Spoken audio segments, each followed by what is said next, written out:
This is why you need to hear this message today. While we were still sinners, Christ died for us. Romans 5:8 reminds us of a love that defies all human understanding. God's love is beyond measure. Even when we were lost, flawed, and far from deserving, Christ gave his life for us. This is the ultimate example of grace. God didn't wait for us to be perfect. He reached out first, sacrificing everything so we might find hope and new life in him. Remember, you are deeply loved, not because of what you've done, but because of who he is. Embrace this love daily and let it transform you.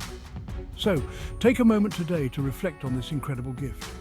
Know that you are cherished, and let that knowledge fill your heart with peace and joy. God's grace is a light in our lives.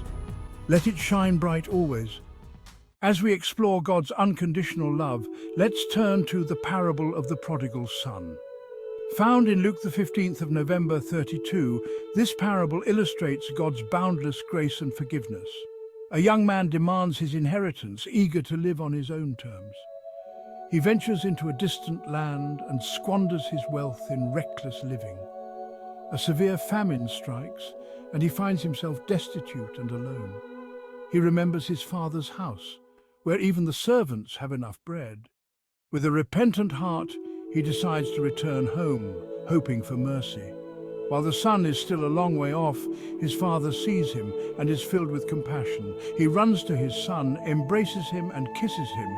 He orders a feast, declaring, "For this son of mine was dead and is alive again. He was lost and is found."